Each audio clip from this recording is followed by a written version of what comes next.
ইতিহাস গড়া একটা সাউথ জয়, এরপর বাংলাদেশ জাতীয় দলের অধিনায়কের দায়িত্ব পাওয়া। দর্শক, স্বাগত জানাচ্ছি খেলার সময়ের ঈদ বিশেষ আয়োজন খেলার তারায়। আপনাদের সঙ্গে আজ বিশেষ একজন অতিথিকে নিয়ে আমি ঈদ আড্ডায় হাজির হয়েছি। তিনি আর কেউ নন, বাংলাদেশ নারী দলের অধিনায়ক আফিদা খন্দকার প্রান্তি, এবং আপনাদের সঙ্গে এই পুরো আড্ডা জুড়ে আমি থাকবো তাজিন খন্দকার। আফিদা, ঈদ মোবারক। ঈদ মোবারক। কেমন আছেন? আলহামদুলিল্লাহ ভালো, আপনি ভালো আছেন? আমি ভালো আছি, আরো বেশি ভালো আছি আপনাকে আজকে ঈদের আড্ডায় অতিথি হিসেবে পেয়ে। ঈদ কেমন কাটছে? ঈদ আলহামদুলিল্লাহ ভালোই কাটছে, যেহেতু এটা কোরবানির ঈদ, ত্যাগ শিকারের ঈদ, তো এটাই চেষ্টা করতেছি যে ফ্যামিলিকে রেখে আবার ক্যাম্পে আসা, আবার পরবর্তী খেলার জন্য ত্যাগ স্বীকার করা। যখন ছোটবেলায় ঈদ পালন করতেন আর এখন যে ঈদটা পালন করছেন, দুটোর মধ্যে তো অবশ্যই একটা পার্থক্য আছে। এই পার্থক্যটাকে আসলে কি এনজয় করেন, নাকি এটা একটা আক্ষেপের জায়গা থেকে যায়? এটাকে এনজয় করি, কারণ ছোট থাকতে বাসায় যখন থাকতাম তখন ঈদের 4-5 দিন আগ থেকে যখন স্কুল ছুটি হয়ে যেত, তারপরে বাবার সাথে ঈদ, কুরবানির গরু দেখতে যাওয়া, গরু কেনা, এগুলা একটা আনন্দ ছিল আলাদা। ক্যাম্পে আসলে ঈদটাকে কেমন এনজয় করেন? কোরবানির ঈদের সময় বেশি খেলাগুলো থাকে, বিশেষ করে ফিফা ফ্রেন্ডলি ম্যাচগুলো এই সময়ই থাকে। আমরা ক্যাম্পে যারা থাকি সবাই একটা ফ্যামিলির মতো, তো মাঝে মাঝে যখন বাসায় ঈদ করতে যাই তখনও মনে পড়ে যে ক্যাম্পে থাকলে আমরা সবাই একসাথে ঈদ করতাম। তো এখানে থাকলে ঈদের দিন সকালে খাওয়া দাওয়া সবাই একসাথে, তারপরে কিরণ ম্যাডাম আসে আমাদের সাথে দেখা করতে, ঈদ পালন করি একসাথে আমরা, তারপরে বিকালে একটু ঘোরাঘুরি করি, তো এইভাবেই যাই এখানকার ঈদ। নিশ্চয়ই এবারের ঈদটা যেহেতু ফ্যামিলির সঙ্গে কাটাচ্ছেন, কেমন এনজয় করবেন বলে মনে হচ্ছে? এটা খুবই ভালো লাগতেছে যে অল্প ছুটির মধ্যেও বাসায় যেতে পারতেছি, তো ফ্যামিলির সাথে ঈদ করতে পারলে এমনি ভালো লাগে। মায়ের হাতের গরুর মাংসটা আমার ফেভারিট, তো এটার জন্য অপেক্ষা করি যে কবে কুরবানি আসবে, যে কুরবানির গরুর মাংস খাবো। আফিদা কি কখনো গরুর হাটে গিয়েছে? গরুর হাটে যায় নাই, কিন্তু বাবার সাথে, বাবার যেখান থেকে গরু কেনার পরে তখন গরু দেখতে যাইতাম। গরু দেখে বাবার সঙ্গে নিজে গিয়ে কিনি? না, এটা সুযোগ হয় না। ছোট থাকতে তখন বাবা নিয়ে যাইতো না, এখন বড় হয়েছে একটু, এখন তো বাসায় যাওয়া হয় না। বোনের সঙ্গে ঈদটা ছোটবেলায় কেমন ছিল? বোনের সাথে ঈদ মেহেদি দেওয়া নিয়ে দুজন কথা কাটাকাটি হইতো যে কে আগে দিবে। যখন আম্মু দিয়ে দিত তখন আম্মুর কাছে আমি আগে যাইতাম, আমার বোন যাইতো, এটা নিয়ে দুজনে খুব মারামারি করতাম যে আমি আগে দিব না, বোন বলতো যে বোন আগে দিবে। ঈদের সময় তো অনেক কাজ থাকে, তো আম্মু যদি প্রাপ্তবাবুকে ডাকে তো প্রাপ্তবাবু বলে তোকে ডাকতেছে, এখন আমাকে ডাকলে আমি বলে যে তোমাকে ডাকতেছে, তুই যাও। এই সময়টাও কি ওই দুই বোনের ওই খুনসুটির ব্যাপারগুলো থাকে? না, এখনো এরকমই হয়। আমার বড় বোন বেশি কাজ করতে চায় না, অলস টাইপের একটু, কিন্তু আবার এদিকে খুবই সে সবার সাথে মিশে, খুবই ভালো। বাড়িতে গেলে আমি যখন যাই তখন সে আমাকে পাঠায় যে তুই যা, আমি তো সবসময় বাড়ি থাকি, তুই আসিস না, তুই কয়দিন আসিস, তুই যা, আমি যাব না। আফিদা কি রান্না করে নাকি ঈদে কখনো? না, রান্না করি না, আম্মুকে সাহায্য করি। ক্যাম্পে থাকলে কি কখনো এরকম হয়েছে যে ফ্রেন্ডদেরকে বা আপনার টিমমেটদেরকে কখনো কিছু রান্না করে খাইয়েছেন? রান্না তো করতে পারি না, আম্মুর কাছ থেকে শুনে নিই যে কীভাবে কী করতে হয়, কোনটার পরে কোনটা দিতে হয়। তো একদিন রান্না করছিলাম। সেটা কি? সেটা ডিম ভুনা করছিলাম। ওকে, ফ্রেন্ডরা কেমন ফিডব্যাক দিয়েছিল? ওরা তো ভালোই বলছে, এখন খারাপ হইলেও তো বলতে পারতেছে না যে খারাপ হয়েছে, খারাপ হলে তো মন খারাপ করবো, এই জন্য সবাই বলছে ভালো হয়েছে। ঈদের আগেই আপনারা জাস্ট একটা ত্রিদেশীয় সিরিজ খেলে এসেছেন, যেখানে আপনারা দুর্দান্ত পারফর্ম করেছেন। এই ব্যাপারটা কেমন লাগছে? এবারের ঈদটা ডেফিনেটলি আলাদা লাগছে অন্যবারের চেয়ে। আমার কাছে খুশি লাগতেছে, এটা অনেক বড় পাওয়া আমার কাছে, এই বয়সে জাতীয় দলের অধিনায়কের দায়িত্ব পাওয়া। তারপরে ত্রিদেশীয় যে টুর্নামেন্টে আলহামদুলিল্লাহ আমরা যথেষ্ট ভালো খেলেছি, আমাদের টিম যথেষ্ট ভালো খেলেছে। আমাদের যে প্ল্যান ছিল সেই প্ল্যানে পুরো সবাই ফুল এফোর্ট দিয়ে খেলছি দেখে আল্লাহর রহমতে ভালো রেজাল্ট করে এসেছি। সালামি কে বেশি দেয় এটা একটু জানি। আগে যখন ঈদ করতাম তখন সাবিনা আপু আমাদেরকে সালামি দিত, তারপরে উনি একবার ঈদের দিন বাসায় গেছিল, আমরা যেতে পারি নাই, তারপরে উনি ওনার বাসা থেকে গরুর মাংস নিয়ে এসে আমাদেরকে রান্না করে খাওয়াইছিল। ওকে, সাবিনা আপু তাহলে রান্নাও করেন? হ্যাঁ, আপু অনেক রান্না করে, আপু হাঁসের মাংস রান্না করে, চিংড়ি মাছ রান্না করে খাওয়ায়। এছাড়া মাসুরা, সানজিদা, বাকি যারা আছেন তাদের ক্ষেত্রে বিষয়টা কি হয়?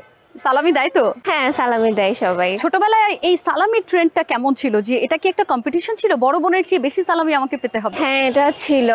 আমরা তো চাচাতো ভাই বোনরা সবাই মিলে, সবাই প্রায় সমবয়সী, তো সবাই একসাথে যেতাম আমার বড় মার বাসায়, আমার আব্বু নানু বাড়ি, সবাই ওখানে গিয়ে সকালে খাওয়া দাওয়া করে তারপরে সবাই সাথে দেখা হতো।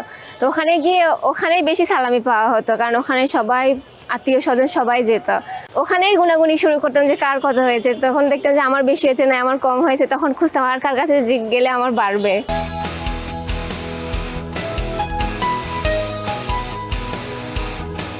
আফিদা, এই মাঠটার সঙ্গে তো নিশ্চয়ই অনেক বড় একটা প্রত্যাশা আছে। এই মাঠটা বাংলাদেশের ফুটবলের জন্য একটা বিশেষ মাঠ।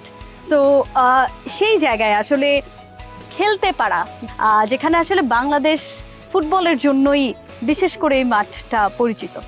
সো এই মাঠে এর আগে খেলেছেন কিনা? আমরা লিগের খেলা খেলছিলাম, তো প্রথম যে ম্যাচটা খেলছিলাম ওই ম্যাচটা আমার খুবই ভালো লাগছিল। ছোটবেলা থেকেই শুধু শুনছি যে হচ্ছে ন্যাশনাল স্টেডিয়াম, ওখানে খেলতে পারবো, এটাও হচ্ছে একটা স্বপ্নের বিষয় ছিল। তো ইচ্ছা আছে এখন একটা ন্যাশনাল কোনো খেলা খেলার এই মাঠে। নিশ্চয়ই গোল করার তো ইচ্ছা আছে। গোল করার ইচ্ছা তো থাকেই সবসময়, কিন্তু ডিফেন্স থেকে গিয়ে হচ্ছে গোল করাটা খুব টাফ হয়ে যায়। আর ফরওয়ার্ডরা তো সবসময় সুযোগ থাকে গোল করার, তো আমাদের ডিফেন্সদের হচ্ছে সুযোগটা কম থাকে, সেই তুলনায় সুযোগ আসলে অবশ্যই কাজে লাগাবো। এরকম কি কখনো হয়েছে যে পরের দিন এক্সাম, আবার পরের দিন টুর্নামেন্টও আছে বা কোনো ম্যাচ খেলতে হবে, এক্সাম বাদ দিতে হচ্ছে? সবারই কম বেশি এরকম হয়েছে যে হচ্ছে আপুরা এক্সাম দিতে গেছে, পরের দিন খেলা, কোচ মাঠে হচ্ছে রাগ করতেছে যে ওরা কেন গেছে, বা এরকম দেখছি। এখন আমাদের সাথে হয় নাই। সেটা কি ছোট ক্লাসে থাকতে কি কখনো হয়েছে কিনা?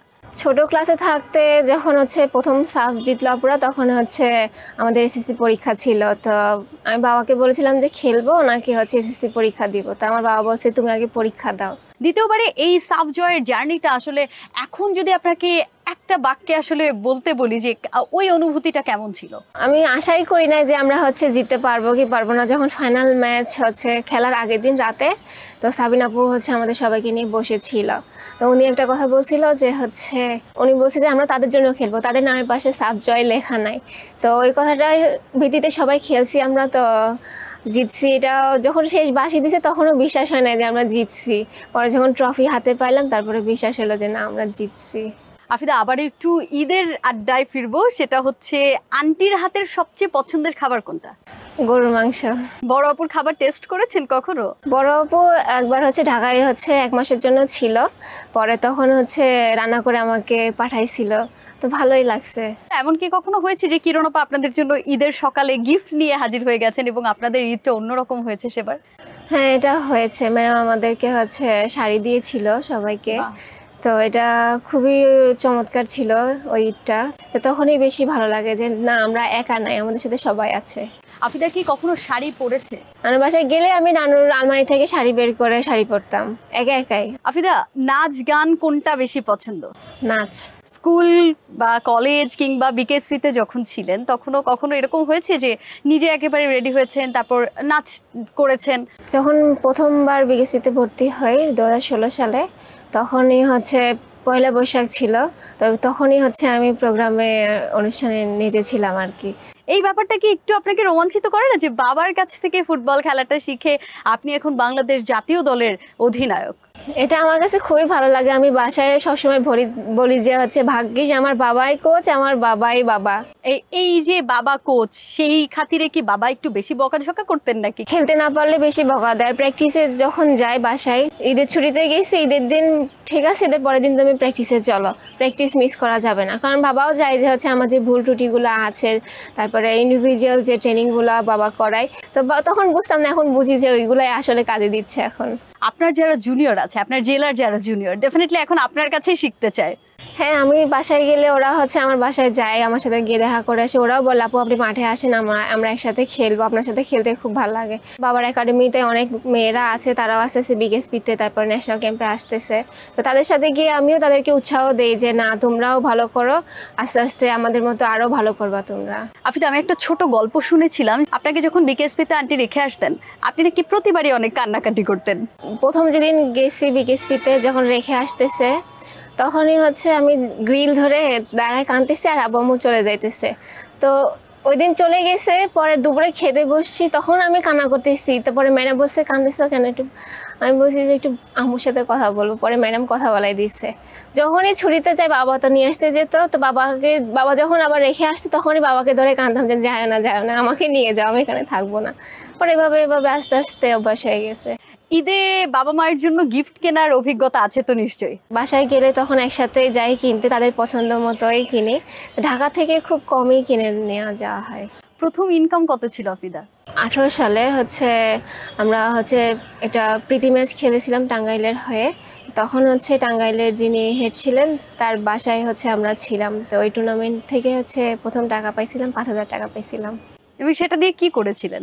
তারপরে হচ্ছে আমাদের আবার জেএফ কাপের খেলা ছিল, তো বাবা আসছিল, বাবার কাছে দিয়ে দিয়েছিলাম। 2022 কাতার বিশ্বকাপের যে ভেন্যু লুসাইল স্টেডিয়াম, সেখানে গিয়েছেন, সেই অভিজ্ঞতাটা আমাকে একটু বলবেন। লুসাইল স্টেডিয়ামের ভিতরে ঢুকতেছি তো একটা স্বপ্নের মতো লাগতেছে, এত সুন্দর, বাইরে থেকেও যে সুন্দর স্টেডিয়ামটা। তো বড় স্টেডিয়াম আমি কখনো দেখি নাই, মানে সরাসরি ভাবে। তো ভাবতেছি এত মানুষ কিভাবে বসছিল এটার ভিতরে। আমাদের তো গ্যালারি অল্প, গ্যালারির উপরে গ্যালারি, মানে চোখ ধাঁধায় লেগে যাচ্ছে যে এত সুন্দর। ওয়ার্ল্ড কাপের রেপ্লিকা যে ট্রফিটা, সেটার সঙ্গে ছবি তুলেছেন, ওই মোমেন্টটাতে কি মনে হয়েছে যে আমি একদিন বিশ্বকাপ জিতবো?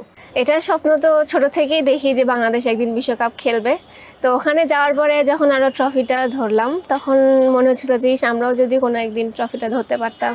আমি জানতাম না যে ওই স্টেডিয়ামে আমাদের যাওয়া হবে। পরে যখন গিয়ে দেখছি যে হচ্ছে নেইমারের ছবি আছে, তারপরে ওখানে ড্রেসিং রুমে গিয়েছিলাম, তো ওদের নাম লেখা আছে, তো ওখানে বসে আমি ছবি তুলছি। পরে ওদেরকে বলতেছিলাম যে হচ্ছে তোমরা তো এখন নেইমারের এখানে আসো, রিপা হচ্ছে আর্জেন্টিনার, তো হচ্ছে তখন ওদেরকে বলতেছিলাম। পরে যখন লুসাইল স্টেডিয়ামে গেলাম, পরে ওরা আমাকে বলতেছিল যে তুমি এখন এখানে কি করতেছো। প্রধান উপদেষ্টার সঙ্গে প্রথম সফর ছিল আপনাদের, এই জার্নিটার অভিজ্ঞতাটা কেমন ছিল? খুবই ভালো লাগতেছিল, কারণ দেশের রাষ্ট্রপ্রধানের সাথে হচ্ছে আমরা যাব। তো এই সুযোগটা হয়তো সবার ভাগ্যে আসেনি, আমার ভাগ্যে এসেছে। যখন ফেডারেশন থেকে আমাদের বলছে যে হচ্ছে তোমরা যাবা, তখন বিশ্বাস হচ্ছিল না। প্রধান উপদেষ্টার মধ্যে আমার সাথে কথা বলছিলেন, তখনই যে বিশ্বাস হচ্ছিল না আসলেই আমরা যাবো তাইলে ওনাদের সাথে। আফিদা, এবার একটা র্যাপিড ফায়ারে যাব। আপনার কিছু গোপন তথ্য যারা আপনার যারা দর্শক আছেন তাদেরকে জানানোর চেষ্টা করব। ওকে, প্রথমেই জানতে চাবো ব্রাজিল না আর্জেন্টিনা? ব্রাজিল। ওকে, মেসি না নেইমার? নেইমার। খিচুড়ি না বিরিয়ানি? বিরিয়ানি। পাহাড় না সমুদ্র? সমুদ্র। কবিতা না গান? গান। রান্না নাকি বই পড়া? দুইটাই কষ্টের। ভ্যাকেশনে কোথাও যেতে চাইলে সেটা কোন কান্ট্রি হবে, অস্ট্রেলিয়া নাকি নিউজিল্যান্ড? নিউজিল্যান্ড। আড্ডা দিতে পছন্দ করেন নাকি খুব চুপচাপ থাকতে পছন্দ করেন? চুপচাপ থাকতেই বেশি ভালো লাগে। আমার রুমে যখন কেউ না থাকে তখনই আমার বেশি ভালো লাগে। আফিদা, আপনার ফ্যান ফলোয়াররা কিন্তু অনেক ইন্টারেস্টিং জিনিস আপনার সম্পর্কে জেনে গেল, অনেক অজানা তথ্য।